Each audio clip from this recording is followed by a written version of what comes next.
ओम नमो नारायणाय। समस्त पापनाशक स्तोत्रम। भगवान श्री वेद व्यास जी द्वारा रचित 18 पुराणों में से एक अग्नि पुराण में अग्निदेव द्वारा महर्षि वशिष्ठ को दिए गए विभिन्न उपदेश हैं। इसी के अंतर्गत इस पापनाशक स्तोत्र के बारे में महात्मा पुष्कर कहते हैं कि मनुष्य चित्त की मलिनता, चोरी, हत्या, परस्त्री गमन आदि विभिन्न पाप करता है, पर जब चित्त कुछ शुद्ध होता है तब उसे इन समस्त पापों से मुक्ति की इच्छा होती है। उस समय भगवान श्री नारायण की दिव्य स्तुति करने से समस्त पापों का प्रायश्चित पूर्ण होता है। इसीलिए इस दिव्य स्तोत्र का नाम समस्त पापनाशक स्तोत्र है। आइए भगवान श्री हरि नारायण की कृपा प्राप्त करने के लिए इस पावन स्तोत्र को श्रवण करते हैं। पुष्करो वाचः विष्णवे विष्णवे नित्यं विष्णवे विष्णवे नमः। नमामि विष्णुं चित्तस्थं महंकारगतिं हरिं। चित्तस्थमीशमव्यक्तम् अनन्तमपराजितं विष्णुमीड्यं शेषेण अनादिनिधनं विभुम्। विष्णुश्चित्तगतो यन्मे विष्णुर्बुद्धिगतश्च यत् यच्चाहंकारगो विष्णुर् यद्विष्णुमयि संस्थितः। करोति कर्म भूतोऽसौ स्थावरस्य चरस्य च तत्पापं नाशमायातु तस्मिन्नेव हि चिन्तिते। ध्यातो हरति यत् पापं स्वप्ने दृष्टस्तु भावनात्। तमुपेन्द्रमहं विष्णुं प्राणतार्तिहरं हरिं। जगत्यस्मिन्निराधारे मज्जमाने तमस्यथः हस्तावलम्बनं विष्णुं प्रणमामि परात्परम्। सर्वेश्वरेश्वरं विभो परमात्मन्नधोक्षजा। ऋषिकेश ऋषिकेश ऋषिकेश नमोस्तुते। नृसिंहानंत गोविंद भूतभावन केशव। दुरुक्तं दुष्कृतं ध्यातं समयाधं नमोस्तुते। यन्मया चिन्तितं दुष्टं स्वचित्तवशवर्तिना अकार्यं महदत्युग्रं तच्छमं नय केशव। ब्रह्मण्यदेव गोविन्द परमार्थपरायण। जगन्नाथ जगद्दत्तः पापं प्रश्नयाच्युत। यथा परमेशायाह्मे मध्याह्ने च तथा निशि। कायेन मनसा वाचा कृतं पापं जानता। जानता च ऋषिकेशं पुण्डरीकाक्ष माधवा। नामत्रयोच्चारणतः पापं यातु मम क्षयं। शरीर में ऋषिकेश पुण्डरीकाक्ष माधवा। पापं प्रशमयाधत्वं वाक्कृतं मम माधवा। यद्भुञ्जन् यत्स्वपन् तिष्ठन् गच्छन् जाग्रति यदा स्थितः। कृतवान् पापमिधाहं कायेन मनसा गिरा। यत्स्वल्पमपि यत् स्थूलं कुयोन्यनरकावहं। तद्यातु प्रशमं सर्वं वासुदेवानुकीर्तना। परं ब्रह्म परं धाम पवित्रं परमं च यत् तस्मिन् प्रकीर्तिते विष्णु यत्पापं तत् प्रणश्यतु यत्प्राप्य न निवर्तन्ते गन्धस्पर्शादिवर्जितं सूर्यस्तत्पदं विष्णु तत्सर्वं समयद्वधम् पापप्रणाशनं स्तोत्रं या पठे शृणुयादपि शारीरैर्मानसैर्वाग्यैः कृतैः पापैः प्रमुच्यते सर्वपापग्रहादिभ्यो याति विष्णोः परं पदं तस्मात् पापे कृते जप्यं स्तोत्रं सर्वादमर्दनं प्रायश्चित्तमिधौधानां स्तोत्रं व्रतकृते वरम् प्रायश्चित्तैः स्तोत्रजपैर्व्रतैर्नश्यति पातकम् पुष्करोवाच विष्णवे विष्णवे नित्यं विष्णवे विष्णवे नमः नमामि विष्णुं चित्तस्थं महङ्कारगतिं हरिं चित्तस्थमीशमव्यक्तम् अनन्तमपराजितं विष्णुमीड्यं शेषेण अनादिनिधनं विभुं विष्णुश्चित्तगतो यन्मे विष्णुर्बुद्धिगतश्च यत् यच्चाहङ्कारगो विष्णुर्यद्विष्णुमयि संस्थितः करोति कर्मभूतोऽसौ स्थावरस्य चरस्य च तत्पापं नाशमायातु तस्मिन्नेव हि चिन्तिते ध्यातो हरति यत् पापं स्वप्ने दृष्टस्तु भावनात् तमुपेन्द्रमहं विष्णुं प्राणतार्तिहरं हरिं जगत्यस्मिन् निराधारे मज्जमाने तमस्यधः हस्तावलम्बनं विष्णुं प्रणमामि परात्परं सर्वेश्वरेश्वरं विभो परमात्मन्नधोक्षजा रसिकेश रसिकेश रसिकेश नमोऽस्तु ते नृसिंहानन्त गोविन्द भूतभावन केशव दुरुक्तं दुष्कृतं ध्यातं समयाधं नमोऽस्तु ते यन्मया चिन्तितं दुष्टं स्वचित्तवशवर्तिना अकार्यं महदत्युग्रं तच्छमं नय केशव ब्रह्मण्यदेव गोविन्द परमार्थपरायण जगन्नाथ जगद्दत्तः पापं प्रश्नयाच्युत यथा परमेशायाह्मे मद्याह्मे च तथा निशि कायेन मनसा वाचा कृतं पापं जानता च हृषीकेशं पुण्डरीकाक्षमाधवा नामत्रयोच्चारणतः पापं यातु मम क्षयं शरीरमे हृषीकेश पुण्डरीकाक्षमाधवा पापं प्रशमयाधत्वं वाक्कृतं मम माधवा यद्भुञ्जन् यत्स्वपन् तिष्ठन् गच्छन् जाग्रति यदा स्थितः कृतवान् पापमिधाहं कायेन मनसा गिरा यत्स्वल्पमपि यत् स्थूलं कुयोन्यनरकावहं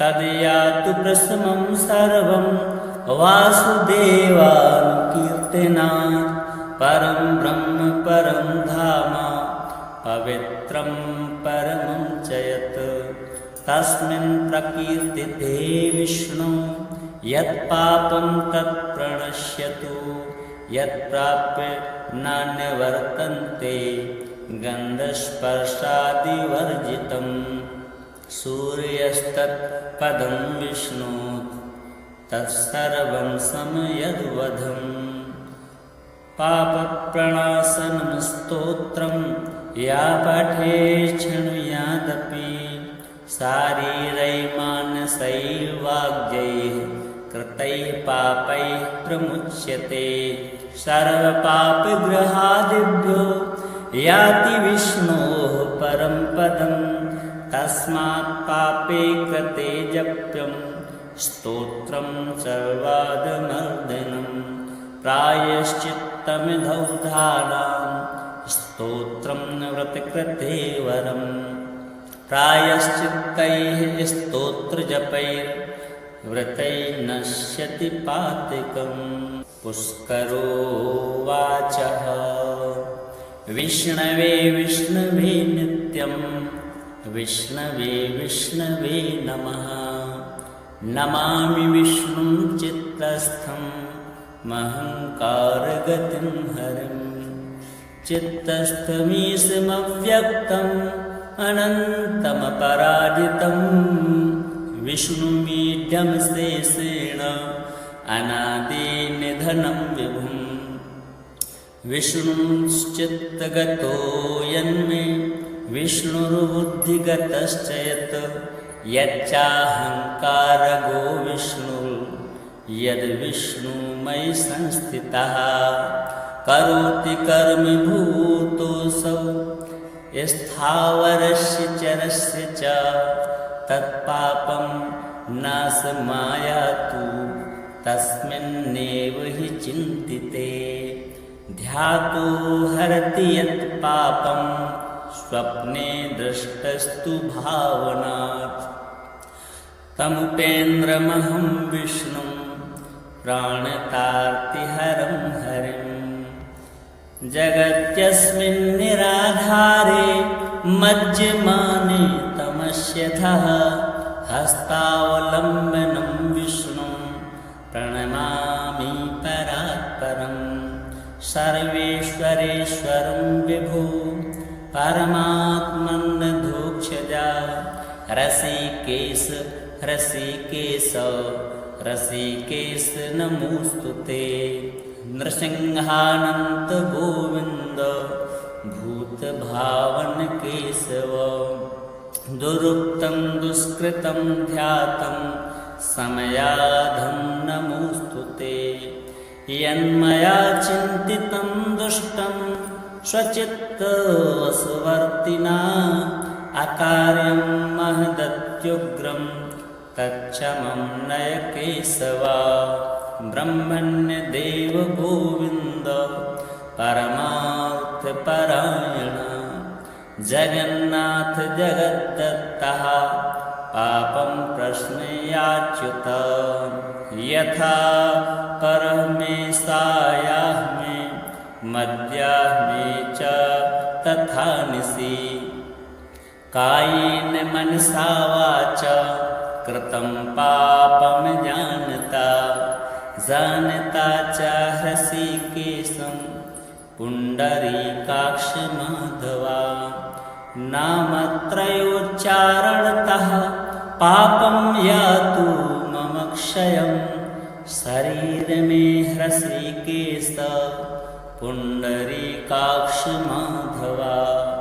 पापं प्रशमयाधत्वं वाक्कृतं मम माधवा यद्भुञ्जन् यत्स्वपन् तिष्ठन् गच्छन् जाग्रति यदा स्थितः कृतवान् पापमिधाहं कायेन मनसा गिरा यत्स्वल्पमपि यत् स्थूलं कुयोऽन्यनरकावहम् तद्यातु प्रशमं सर्वं वासुदेवानुकीर्तनात् परं ब्रह्म परं धाम पवित्रं परमं च यत् तस्मिन् प्रकीर्तिते विष्णु यत्पापं तत्प्रणश्यतु यत्प्राप्य नान्यवर्तन्ते गन्धस्पर्शादिवर्जितं सूर्यस्तत्पदं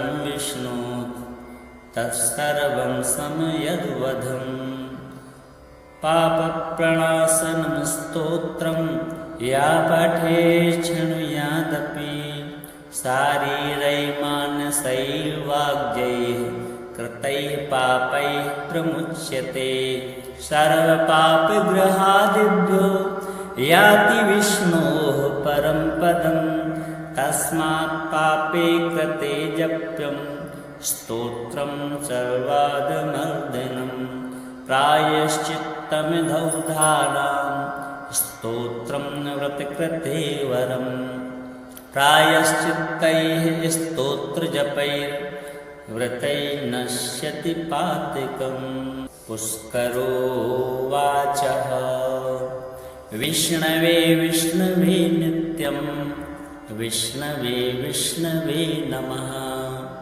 नमामि विष्णुं चित्तस्थं महङ्कारगतिं हरिं चित्तस्थमीशमव्यक्तम् अनन्तमपराजितं विष्णुमीड्यं शेषेण अनादिनिधनं विभुं विष्णुश्चित्तगतो यन्मे विष्णुर्बुद्धिगतश्च यत् यच्चाहङ्कारगो विष्णुर्यद्विष्णुमयि संस्थितः करोति कर्मभूतोऽसौ स्थावरस्य चरस्य च तत्पापं नाशमायातु तस्मिन्नेव हि चिन्तिते ध्यातो हरति यत् पापं स्वप्ने दृष्टस्तु भावनात्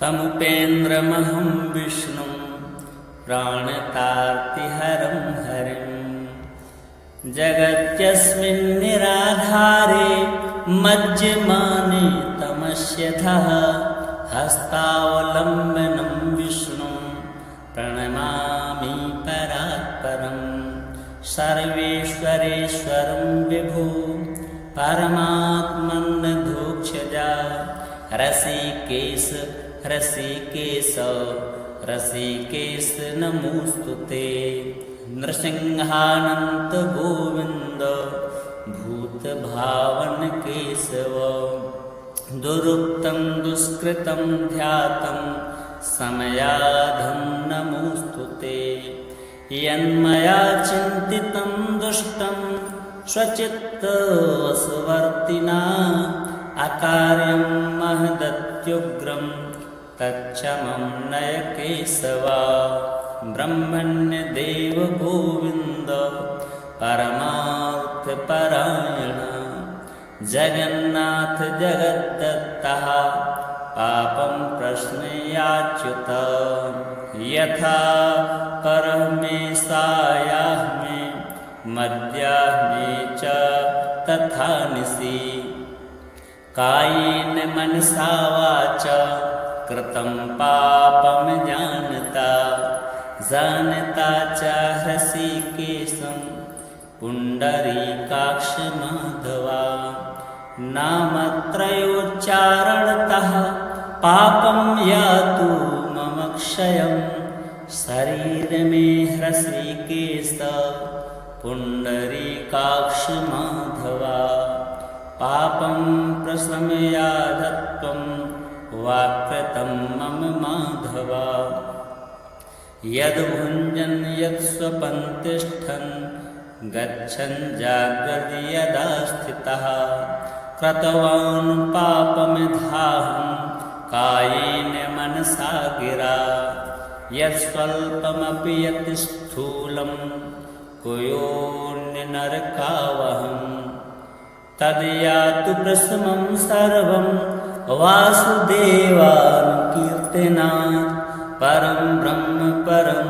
धाम पवित्रं परमं च यत् तस्मिन् प्रकीर्तिते विष्णु यत्पापं तत्प्रणश्यतु यत्प्राप्य नान्यवर्तन्ते गन्धस्पर्शादिवर्जितं सूर्यस्तत्पदं विष्णु तत्सर्वं समयद्वधम् पापप्रणाशनं स्तोत्रं या पठे शृणुयादपि शारीरैर्मानसैर्वाग्यैः कृतैः पापैः प्रमुच्यते सर्वपापग्रहादिभ्यो याति विष्णोः परं पदं तस्मात् पापे कृते जप्यं स्तोत्रं सर्वादमर्दनं प्रायश्चित्तमिधौधानां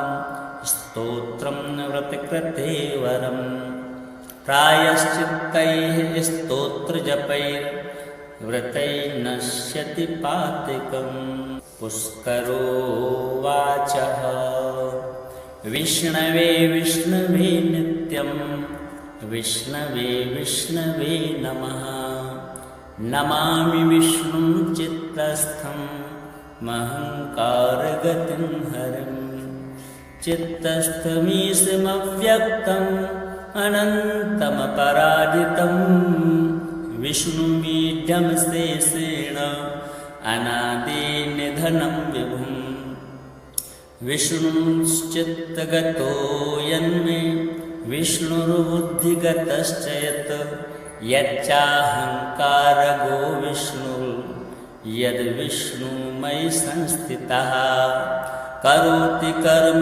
भूतोऽसौ स्थावरस्य चरस्य च तत्पापं नाशमायातु तस्मिन्नेव हि चिन्तिते ध्यातो हरति यत् पापं स्वप्ने दृष्टस्तु भावनात् तमुपेन्द्रमहं विष्णुं प्राणतार्तिहरं हरिम् जगत्यस्मिन् निराधारे मज्जमाने तमस्यथः हस्तावलम्बनं विष्णुं प्रणमामि परात्परं सर्वेश्वरेश्वरं विभो